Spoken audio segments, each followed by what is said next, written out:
এই জন্য এখন প্রশ্ন হলো, হুজুর হাসান কে হুসাইন কে? এক নম্বর, হাসান হুসাইন হলো হযরতে মৌলা আলী রাদিয়াল্লাহু তাআলা আনহুর সন্তান।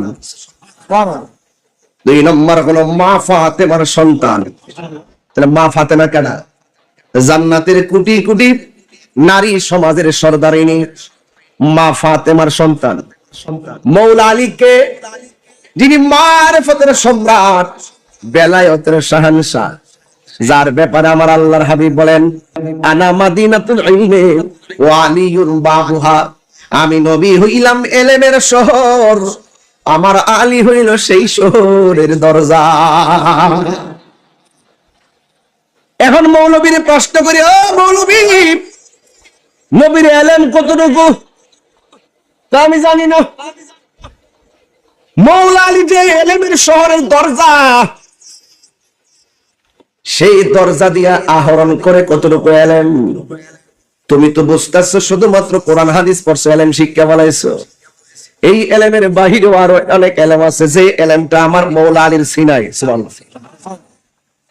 এখান থেকে যারা মধু আহরণ করতে পেরেছে, মৌলা আলী রাদিয়াল্লাহু তাআলা আনহু থেকে যারা এলেমটা অর্জন করতে পেরেছে, তিনি গাউস পাক হয়েছেন, তিনি খাজা গরিবে নওয়াজ হয়েছেন, বাহাউদ্দিন নকশবন্দি হয়েছেন, মুজাদ্দিদ আল ফেসানি হয়েছেন, গরিবুল্লাহ হয়েছেন, আমানত শাহ হয়েছেন, শাহরি বুগদাদি হয়েছেন, শাহজালাল হয়েছেন, শাহপুরান হয়েছেন। কথা বলেন ঠিক কিনা?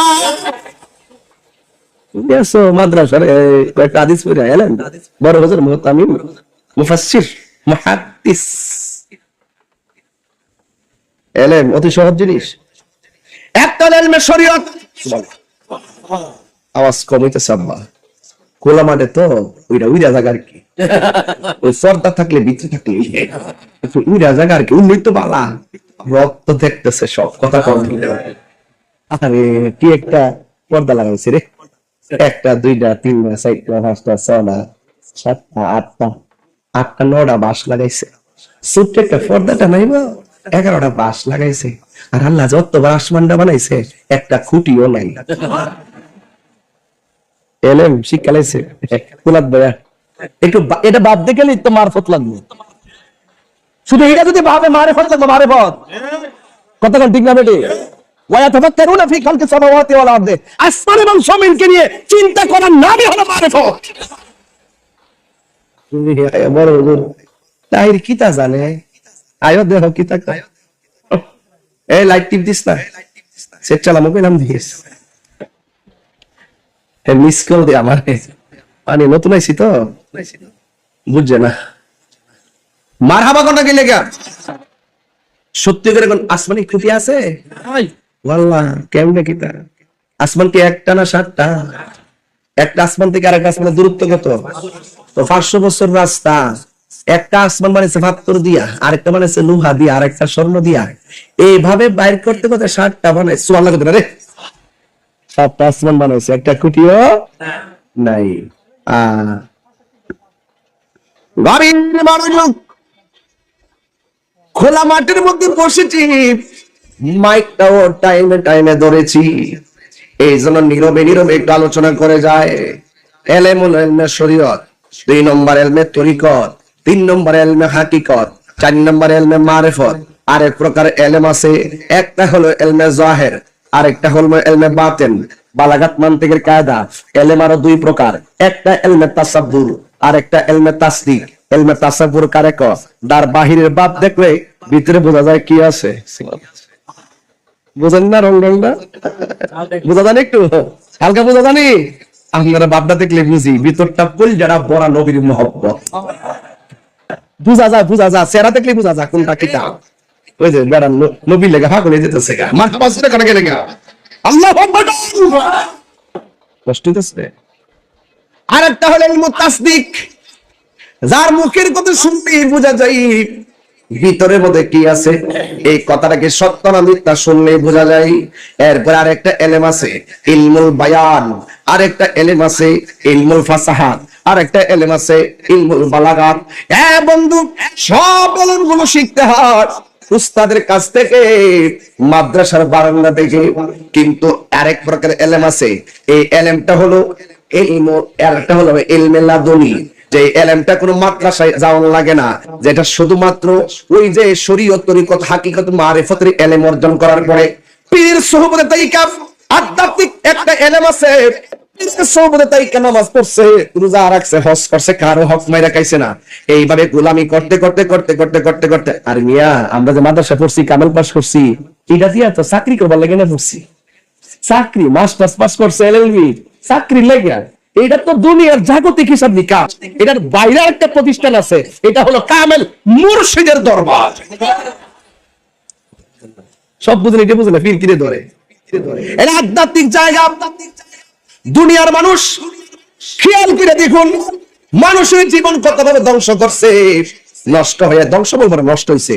1 নম্বর, ছোটবেলা 7 বছর পর্যন্ত নামাজ মাফ, ফরজ হইছে না, 7 বছর গেছে গা। এরপরে মোটামুটি 8 বছরে স্কুল ভর্তি, এরপরে স্কুল করতে করতে করতে করতে করতে করতে 22 বছর গেছে গা। স্কুল ঘুম আর খাওয়ান, খেলাধুলা, স্কুল ঘুম খাওয়ান আর খেলাধুলা। এরপরে আবার গেছে চাকরি বাকরির ভিতরে, বিদেশ গেছে গা। আল্লাহর কাম করবো কোন সময়, আখিরাতের কাজ করবো কোন সময়? দুনিয়ার সিস্টেমে পড়তে পড়তে পড়তে পড়তে আখিরাত শেষ করে ফেলাইছে। এই জন্য বলছে আধ্যাত্মিক জ্ঞান অর্জন করার জন্য কামেল মুর্শিদের কাছে যাইবা, নামাজ দিবে, রোজা দিবে, হজ দিবে, যাকাত দিবে, হক বুঝাবে, হালাল বুঝাবে, হারাম বুঝাবে, মানুষের হক বুঝাবে, মা বাবার খেদমত বুঝাবে, আল্লাহর ইবাদত বুঝাবে, নবীর মহব্বত বুঝাবে, আউলিয়া কেরামের সোহবত বুঝাবে। না, এগুলো স্কুলে বোঝা, মাদ্রাসায় বোঝা। কামেল মুর্শিদ আধ্যাত্মিক প্রতিষ্ঠান, মুর্শিদের দরবার। কথা বলেন ঠিক কিনা? এই জন্য যুবক ভাইরা, আমি বলেছি হাসান রাদিয়াল্লাহু তাআলা আনহুকে, ইমামে হুসাইন রাদিয়াল্লাহু তাআলা আনহুকে, তিনি হলেন হযরত মাওলা আলী কাররামাল্লাহু তাআলা ওয়াজহুল কারীমের সন্তান। মাওলা আলী রাদিয়াল্লাহু তাআলা আনহুকে, যার ব্যাপারে আমার নবী বলেছেন, মান আহাব্বা আলিয়ান ফাকাদ আহাব্বানি, ওয়া মান আহাব্বানি ফাকাদ আহাব্বাল্লাহ, ওয়া মান আবগাদা আলিয়ান ফাকাদ আবগাদানি, ওয়া মান আবগাদানি ফাকাদ আবগাদাল্লাহ। যেই ব্যক্তি আমার আলীকে ভালোবাসলো, সে যেন আমি নবীকে ভালোবাসলো। যেই ব্যক্তি আমি নবীকে ভালোবাসলো, সে যেন আমার আল্লাহকে ভালোবাসলো। ওনার সন্তান হলো হযরত হাসান মুজতবা আর ইমামে হুসাইন রাদিয়াল্লাহু তাআলা আনহু, যার ব্যাপারে আমার দেখেন একটা হাদিস পড়তেছি। হ্যাঁ, আমি উকবাত ইবনে আমির আল-জুহানি রাদিয়াল্লাহু তাআলা আন্না রাসূলুল্লাহ সাল্লাল্লাহু তাআলা আলাইহি ওয়াসাল্লাম قال, আমার নবী, আপনার নবী বলেন, আল হাসান ওয়াল হুসাইন শানফাল আরশ, আমার হাসান হুসাইন হলো আরশের দুইটা খুঁটি। সুবহানাল্লাহ। নাফসির মধ্যে খুঁটি। এর ওয়াজ মজা লাগে না? হ্যাঁ, হাদিস মুবারক কি প্রমাণ করে? একটু মহব্বত রাখেন। আপনি শ্রীমুদ্দি একজনের সাথে চলাফেরা করেন, বিদেশ যাওয়ার পর বিপদে পড়ছে, আপনার যখন দেখবো সে মায়া করবো। আর দেশে থেকে যদি হিংসা বিদ্বেষ করে দেন, হিয়ানো গেলে আপনার চিন্তা নেই। এটা বাস্তবতা, কারণ চাবিগুলা তাদের হাতে। এদেরকে মহব্বত করলে আল্লাহ মায়া করবে। কথা কর ঠিক কিনা? এটি বাস্তবতা। দুনিয়াতে যা করবেন আখিরাতে তাই পাইবেন, ঠিক না? দুনিয়াতে যদি সুদ করে লোকে চলে, আখিরাতটা সুদ করে সাথে হবে। আঙ্গুল দেশে মৌলবীরা তখন সুদের ওয়াজ করে হইলে ডরা, ইংলিশ সাবরে ডরা, সুদের ওয়াজ বন্ধ হয়েছে। আল্লাহ হাসান ওয়াল হুসাইন শানফাল আরশ, আমার নবী, আপনার নবী বলেন, আমার হাসান হুসাইন হলো আরশের দুইটা খুঁটি। ওয়ালাইসা বিমুআল্লাকাইন, এটা এমন দুইটা খুঁটি, খুঁটিগুলা ঝুলন্ত নয়। এরপর আমার নবী বলেন, ইজা ইস্তাকাররা আহলুল জান্নাতি ফিল জান্নাহ, যখন জান্নাতীদের কি জান্নাতের ভিতরে বসবাসের জন্য আল্লাহ পাক সুযোগ দিয়ে দিবেন, যখন জান্নাতীরা জান্নাতি হবে, আপনারা জবান খুলে বলুন, জান্নাত আল্লাহর নিয়ামত, এতে কোনো সন্দেহ আছে? জান্নাতে যাইতে গেলে ঈমান দরকার আছে না নাই? শুধু ঈমান কইলে চলবে? আপনারা জবান খুলে বলেন, আমলের দরকার আছে না নাই? আল্লাহ রাব্বুল আলামিন বলেন, ওয়াবাশশিরিল মুমিনিনা আমানু ওয়া আমিলুস সালিহাতি আন্না লাহুম জান্নাতিন তাজরি মিন তাহতিহাল আনহার। আল্লাহ রাব্বুল আলামিন বলেন, জান্নাতের শুভ সংবাদ শুধুমাত্র যারা ঈমানদার এবং যারা নেক আমল করবে। বন্ধুরে ও আমার সিংহদের বাবা, এই জান্নাতটা কেমন জানোনি? ভাই জান্নাতিন তাজরি মিন তাহতিহাল আনহার, এই জান্নাতের নিচ দিয়া এত সুন্দর নহরগুলো প্রবাহিত হবে। নদীর পাড়ে গেলে যেমন একটা বাতাস লাগে, জান্নাতীদের গায়ের ভিতরে ওই পানি থেকে সুন্দর বাতাস উঠবে। খাবারের জন্য ফলের কাছে যাওয়া লাগবে না, ফল আপনার মুখের মধ্যে চলে আসবে। আপনার সব আছে জান্নাতের মধ্যে, সব আছে, দুইটা জিনিস নাই। এক নম্বর হলো ঘুম নাই, দুই নম্বর হলো পায়খানা পেশাব নাই। জোরে জোরে কন্যা সুবহানাল্লাহ। বন্ধু, ওই জান্নাতটা এমন জান্নাত, আপনার খাবার জন্য আল্লাহ রাব্বুল আলামিন 70 জন করে হুর আল্লাহ আপনাকে খাদেমা বানাইয়া দিবেন। এই হুরগুলো কেমন সুন্দর জানেননি? এই হুরগুলোর নখগুলা যদি পৃথিবীতে ছেড়ে দিত, সারা পৃথিবীর মানুষ এই নখের পিছনে ঘুরতে ঘুরতে বেকার হয়ে যেত। এরা যদি থুতুগুলো ফেলে দিত, থুতুর পিছনে সবাই ঘোরাফেরা করত। 70 রঙের জামা গায়ের মধ্যে লাগাবে, 70 রঙের জামা বের করে তাদের সৌন্দর্য দেখা যাবে। এই জান্নাতে যাইতে গেলে দুইটা শর্ত জোড়াই দিছে, ওয়া বাশশিরিল্লাযীনা আমানু ওয়া আমিলুস সালিহাত। আল্লাহু আকবার। এই যুবক, আমল দরকার আসেনি? ঈমান দরকার আসেনি? না আমি ঈমানদারকে দোকানে বইয়া ক্যারাম বোর্ড খেলে চলবো? আমল লাগবে নি? হ্যাঁ বন্ধুগণ, এখানে আল্লাহ রাব্বুল আলামিন শুরুতে ঈমানের কথা বলেছেন, এরপর আমলের কথা বলেছেন। এর দ্বারা প্রমাণ হয়ে গেল আগে মহব্বত তারপরে ইবাদত। জোরে করে, আগে মহব্বত তারপরে ইবাদত। এই জন্য মহব্বত আর ইবাদত যদি একত্রিত হয়ে যায়, আমার আল্লাহ বলেন তারা চিরস্থায়ী জান্নাতি হয়ে যাবে। এই জন্য আমার নবী, আপনার নবী হাসান হুসাইনের মর্তবা শুহাদে কারবালার বয়ান করব। এই জন্য তাদের মর্যাদার কথা জানলে বুঝতে পারবেন কোন হুসাইনের গলায় তারা ছুরিটা চালাইছে, কোন হাসানের মুখ দিয়া তারা বিষটা পান করাইছে। একটাবার খেয়াল করুন, আমার নবী বলেন ইযা ইস্তাকাররা আহলুল জান্নাতি ফিল জান্নাহ, যখন জান্নাতীরা জান্নাতের মধ্যে বসবাস করবে, ওই জান্নাতীরা আরামে জান্নাতে বসবাস করবে, স্বয়ং জান্নাত আমার আল্লাহকে একটা ডাক দিবে। ওয়ালাতিল জান্নাত, ওই জান্নাত আল্লাহকে ডাক দিয়া বলবে ইয়া রাব্বাল আলামিন, ও আমার আল্লাহ, ওয়া'তানি, তুমি না আমি জান্নাতের সঙ্গে ওয়াদা করছো। দেখছেন আলামতরা? এর আগে কিন্তু জিগাইছে না। সব জান্নাতীরা জান্নাতের ভিতরে যাওয়ার পর ওই মুহূর্তে জান্নাত স্বয়ং আল্লাহর ডাক দিয়া কয় ইয়া রাব্বাল আলামিন, তুমি না আমার সঙ্গে ওয়াদা করেছো আনতু যাইনানি বিরুকনাইন মিন আরকানিকা, তোমার যত খুঁটিগুলো আছে সব খুঁটি দেখে দুইটা খুঁটি দিয়ে আমার জান্নাতটারে সাজাইবা। তুমি এটা ওয়াদা করছো? তোমার যত খুঁটি আছে সব খুঁটির ভিতর থেকে বলা হচ্ছে বিরুকনাইন মিন আরকানিকা, সব খুঁটির মধ্য থেকে দুইটা খুঁটি দিয়ে তুমি আমার জান্নাতটা সাজাইবা। এখন আমার আল্লাহ কি উত্তর দেন শুনেন বন্ধুরে আমার। এবার আমার রবের জবান মোবারকে কয়, যখন জান্নাত আল্লাহর কাছে প্রস্তাব করবে তুমি না আমাকে দুইটা খুঁটি দিয়ে সাজাবে, তখন আমার আল্লাহ বলেন আওয়ালাম উযাইয়ুনকি বিল হাসানি ওয়াল হুসাইনি, জান্নাত আমি বলেছিলাম দুইটা খুঁটি দিয়ে তোমার জান্নাত সাজাবো, আমি কি তোমাকে হাসান হুসাইন দিয়ে সাজায়া দেইনি? আরে বড় করে কোন সুবহানাল্লাহ। আমি কি তোমাকে আমার হাসান হুসাইন দিয়ে সাজায়া দেইনি?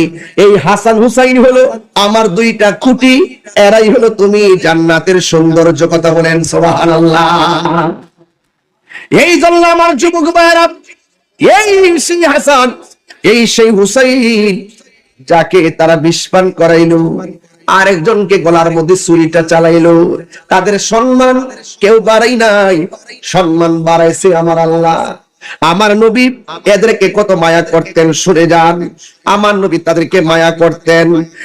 পৃথিবীর মানুষ, আবি হুরায়রা রাদিয়াল্লাহু তাআলা قال قال رسول الله صلى الله عليه وسلم عن ابي هريره رضي الله تعالى عنه قال كنا نصلي مع رسول الله صلى الله عليه وسلم العشاء। আমার নবীর সাহাবী যার নাম হলো হযরত আবি হুরায়রা রাদিয়াল্লাহু তাআলা আনহু বলেন কুন্না নুসাল্লি মা রাসূলিল্লাহি সাল্লাল্লাহু আলাইহি ওয়াসাল্লাম, আমরা নবীর সঙ্গে একদিন ইশারের নামাজ পড়তেছিলাম। ফাইজা সাজাদা, যখন আমার নবী সাজদার ভিতরে গেলেন, ওয়াসাবাল হাসান ওয়াল হুসাইন আলা যহরিহি, আমার নবীর নাতি হাসান হুসাইন আমার নবীর পিঠ মুবারকের মধ্যে বসলেন। ফাইজা রাফা রাসাহু, যখন আমার নবী সাজদা থেকে মাথা মুবারক তুলতেন, আখাযাহুমা বিয়াদিহি মিন খালফিহি আখাযান, এ বন্ধু, আমার নবী দুইজনকে সাজদা থেকে ওঠার সময় হাত দিয়া দুই আস্তে করে মাটিতে বসাইয়া, এরপরে ফায়াদাউহুমা আলাল আরদি, আমার নবী তাদেরকে মাটিতে বসাতেন। ফাইজা আদা আদা, আমার নবী বারবার সাজদা গেলেন, বারবার তারা বসলো, বারবার আমার নবী ফায়াদাউহুমা আলাল আরদি, আমার নবী তাদেরকে জমিনে বসালেন। হাত্তা কদা সালাতাহু, যখন আমার নবী নামাজ শেষ করতেন, আকাদাহুমা আলা ফাখিজাইহি, আমার নবী তাদেরকে পিছন দিক দিয়ে দইরা সামনে আনতেন নামাজের পরে। আইনা নবী, একজনকে নবীর ডান উরু মুবারকে বসালেন, আরেকজনকে নবী বাম উরু মুবারকে বসালেন। ওই মুহূর্তে আজরাইল আমার নবীর সামনে এসে হাজির হয়েছে। ইয়া রাসূলুল্লাহ, ও ইয়া হাবিবাল্লাহ, নবী গো, ও মায়ার নবী, দয়ার নবী, আল্লাহ বলেছেন আপনি কি সন্তানকে চিরতরে বিদায় দিবেন নাকি আপনার নাতিকে বিদায় দিবেন? আমার নবী বলেন, হে জিব্রাইল, হে আজরাইল, হে মিকাইল, আমার নাতি আমি দিব না, আমার সন্তানকে আমি কুরবানি দিয়ে দিলাম, সন্তানকে বিদায় দিয়ে দিলাম। একবার খেয়াল করে দেখেন, পৃথিবীর সব মা বাপ সন্তানের জন্য পাগল, সন্তানের জন্য মায়া। আমার নবী নিজের সন্তান আজরাইলের হাতে তুলে দিলেন, কিন্তু হাসান হুসাইনকে উঠাইয়া দেয় নাই। তাইলে কোন হুসাইনের গলায় তারা ছুরিটা চালাইলো? কোন হাসান রে তারা মুখ দিয়া বিষ পান করে দুনিয়া থেকে বিদায় করলো? ইসলামের ইতিহাসে মুসলমানদের ক্ষতি ইহুদিরা বেশি করে নাই, ইসলামের ইতিহাসে মুসলমানদের ক্ষতি খ্রিস্টানরা বেশি করে নাই, হিন্দুরা করে নাই। একমাত্র ইসলামের ইতিহাসে নয়, বিশ্বের ইতিহাসে সবচাইতে বেশি ক্ষতি করছে মুনাফিক মুসলমান। বুঝছেন বাংলা কথাখানা আমার?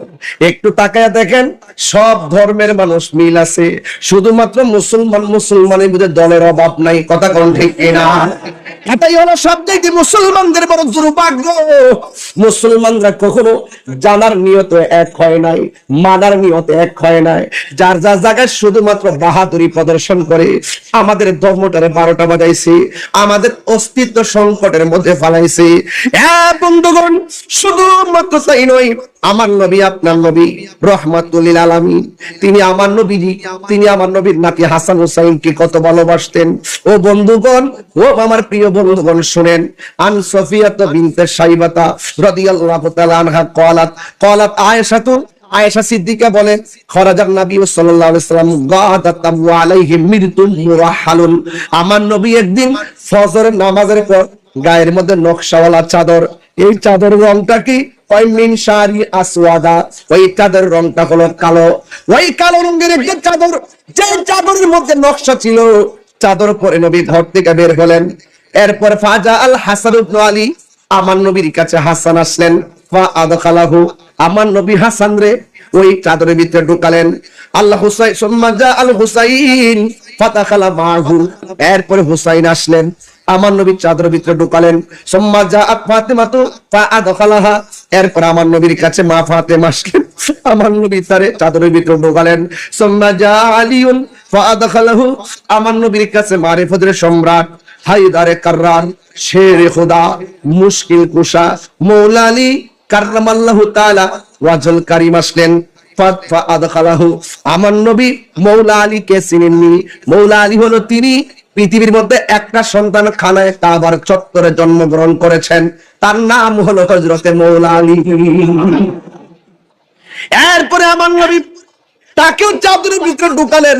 সুম্মা ক্বাল, অতঃপর আমার নবী কোরআনের আয়াত তেলাওয়াত করলেন, ইন্নামা ইউরিদুল্লাহু লিইয়ুযহিবা আনকুমুর রিজসা আহলাল বাইতি ওয়া ইউতাহহিরাকুম তাতহীরা।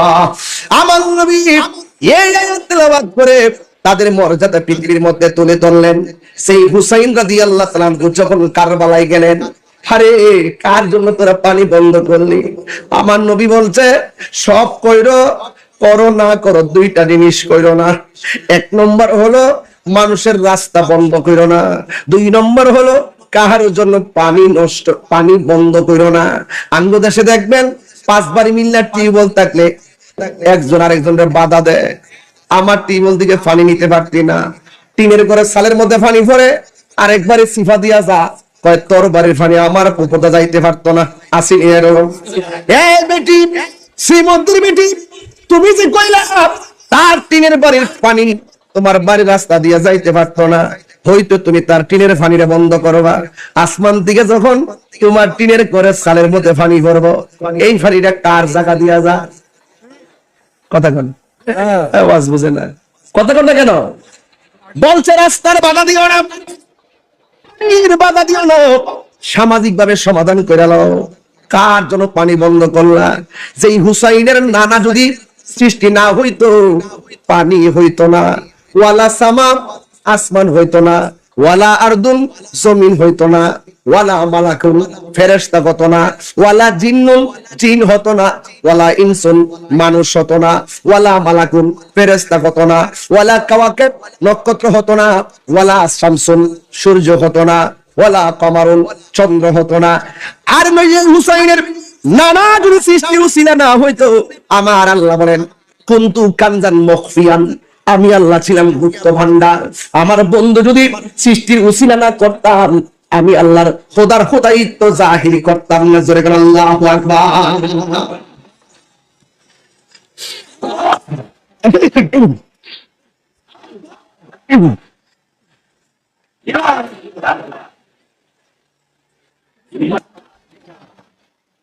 গভীর মনোযোগ। আমি অনেক ভিতরে ঢুকে ওয়াজ করতেছি, যেমনে বুঝবেন এমনি ওয়াজ করতেছি। আমি চিল্লায় ওয়াজ করতাম, বুঝাই যাইতে টিভি ওয়াজ। কোন হুসাইনের জন্য পানি বন্ধ করছো? যে হুসাইন কারবালার ময়দানে যাওয়ার পর যেই চিত্রটা দেখাইছে তারা, এরা যদি খ্রিস্টান হইতো মনটারে বুঝ দিতাম। এরা কি খ্রিস্টান না মুসলমান? আরো জোরে বলেন। এই বাংলাদেশের অনেক মৌলবী আছে, মুখের মধ্যে দাড়ি লইয়া, মাথার মধ্যে টুপি লইয়া, আমার মতন মাইক দিরা কয় এজিদ রাদিয়াল্লাহু তাআলা আনহু। তাহলে বোঝা গেল এই যে এজিদের রক্ত। কিসের রক্ত? এজিদের রক্ত। লাত ছাড়ার ঘরে লাত ছাড়া, শরম ছাড়ার ঘরে শরম ছাড়া। ইসলামের সঠিক ইতিহাসকে জাইনা শুননা ইসরায়েলের টাকা খাইয়া ইসরায়েল অবলম্বন করছে সমস্ত মুসলমান মুরাক্কাব শয়তানের দুশমন। অন্তত তোমাকে সভ্য সন্তান হলে কোনো ইহুদিদের পক্ষে কথা বলতে পারতো না। এই বুঝতে চুপ থাকলেন না, থাকলে ইতিহাস না জানলে চুপ থাক। দেখবেন যে সমস্ত দালালগুলো এদের পক্ষ অবলম্বন করেছে, তাদের খবর নিয়ে দেখেন। সন্তান নাম যদি রাখা হয়, যদি বলা হয় তোর সন্তানের নাম এজিদ রাখবে না। যারা বলতেছে এজিদ রাদিয়াল্লাহু তাআলা আনহু, যদি তাকে বলা হয় তোর নাতির নাম এজিদ সে রাখবে না। যদি বলা হয় তুই এজিদের পক্ষে কথা বলছিস, তোর ভাইয়ের নাম এজিদ সে রাখবে না। সে শুধু মুখ দিয়ে বলে ইসরায়েলের খাওয়ার জন্য। এইভাবে মুসলমানরা বিক্রি হয়েছে। মুসলমানদের মধ্যে বিভেদ লাগিয়ে রাখছে। বুকের উপরে হাত বান্ধ, নাভি নিচে বান্ধ, বারবার হাত তুলো, 8 রাকাত পড়ো, 1 রাকাত পড়ো, এইভাবে ভেদাভেদ বিতাইয়ে দিয়া আমাদের মুসলমানদের মধ্যে শত বিভক্তি লাগানোর জন্যই এই সমস্ত ইহুদি খ্রিস্টানদের চক্রান্তে ফাঁদে পা দিছে, একমাত্র অর্থের লোভের কারণে। আমরা টাকা দিয়ে কিনতে পারতাম, পুরো সুন্নি আলেম টাকার কাছে বিক্রি হয় না। নাহলে আমরা যে পজিশন ছিল, শুধু একটু যদি রাত্রেবেলা শুধু নবীন চোখটা টিপ দিতাম, দেখতেন যে ডাইনে বামে কত বাজারে ঘুরতেছে।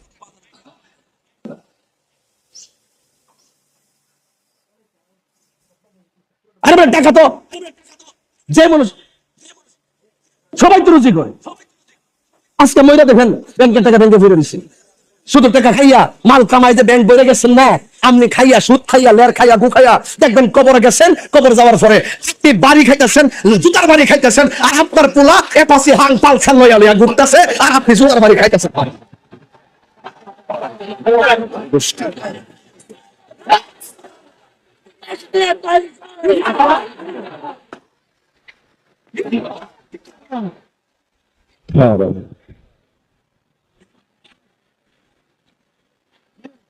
কিছু করার নাই, কিছু করার নাই, সুদপুরকে অলি বলতে পারবো না। কষ্ট করে বলতে পারবেন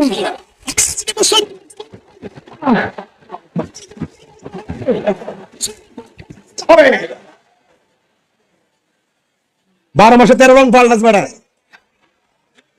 এই জন্য একবার বলছিল বাংলাদেশে মন পাইবেন কেমনে? 6 ঋতুর দেশ, কই ঋতুর দেশ? অক্টোবর ঋতু বিশ্বের কোন দেশে নাই। ওইলে শীত নাইলে গরম, আইডার মধ্যে না গরম না শীত না বেট, কত রং এইটার ভিতরে। এই যে মানুষের কোন তাল বেতাল নাই, কথা কোন ঠিক না। আপনাকে আমার প্রতি রাগ করছেন দেখা যেতেছে। কারা কারা খুশি ছিলেন হাত দিলে সুবহানাল্লাহ লাগান ইনশাআল্লাহ।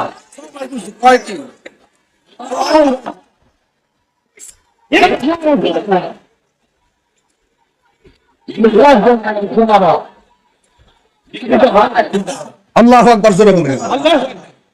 কার জন্য পানি বন্ধ করেন? যেই নাতির জন্য পানি বন্ধ করছো, ওর নানা কিন্তু রাহমাতুল লিল আলামিন। আর নাতির মনে কষ্ট দিয়া হাউজে গাছের পানি খাইলে বা ও তুই সুজা।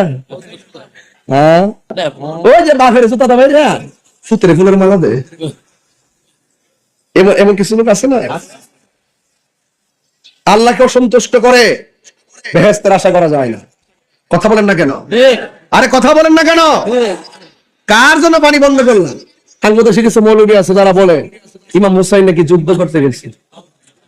তিনি কি যুদ্ধ করতে গেছিল নাকি দাওয়াতে গেছিল? এরা কইছে আপনি আসেন, আপনি আসলে আমরা আপনার কাছে মুড়ি দেব, আপনার কাছে বায়াত তুম কইছি কথা না। আচ্ছা দাওয়াত করে নিয়ে কি ফুলের মালা দিচ্ছে নাকি তলোয়ার ধরছে? পানি খাওয়াই জমজমের পানি খাওয়াইছে না পানি বন্ধ করছে? বন্ধ করছে। হ্যাঁ, না একটা ভালো কথা বলছে, এটা সুন্দর না, এটা ভালো কথা বলছে। এই সান্ডার ভিতরে পুরো কারবালার ঘটনাটা নিহিত আছে। তিনি কি মানে মারামারি করতে গেছিল? এই বেফতার কি এই আহলডন না এজিদরা যে যদি মারামারি করতে যাইতো, উনি হলো মারেফতের সম্রাট, শেরে খোদার সন্তান, যে বড় যুদ্ধের পাকওয়াস, যে মৌলা আলী আমার নবীর সঙ্গে জিহাদ করছে। আর তার ঘরে হাসান হুসাইন, যে হুসাইন আমার নবী কইছে হুসাইন তুমি কি চাও? আমি ঘোড়া চাই, ঘোড়া। ওই যে কি রে, এই যে দৌড়াই দৌড়াই কিছু কিছু করতে বুঝছেননি। আর সেই হুসাইন যুদ্ধ বুঝে না। যদি যুদ্ধ করতে যাইতো তাহলে 6 মাসের বাচ্চা আলী আসগরকে নিয়ে কি এত দূরে যাইতো? মহিলা নিয়ে যাইতো? আর সবগুলোকে নিজের বংশ লোক নিয়ে যাইতো? মোটামুটি সব গুছাই তো যাইতো। আমরা যে একটা জান হুমনাতে একটা কিছু করবেন, আমরা শ্রীমদ্দি কিতা হুট করে দুর্মার না, আমরা বুঝবেন যে যাওন জানি হুমনার বেটা গরিব গেলে চিন্তা করে দিত না যে যামু যাই তার আলে আমি না চিন্তা করতেছেন, যাইবার চিন্তা নাই, বললে মরে যাবো। আমার তো বিহুপ কে সবাই আস্তে আস্তে। তাহলে ইমাম হুসাইন কি এখন উত্তর দেন? উত্তর যদি না দেন তাহলে ওয়াজ হইতো না। উত্তর দিয়ে তিনি কি যুদ্ধ করতে গেছিল নাকি দাওয়াতে গেছিল? তা আমরা আমার দাওয়াত করে আনছেন, আমি শত্রু আর বন্ধু, আমাদেরকে মারতে হবে। কারণ ফানি ছেলেকে ফানি দিতেন না, পাত দিতেন না, খাওয়াইতেন না। এটি তো মেহমানদারি লক্ষণ। কথা ঠিক না?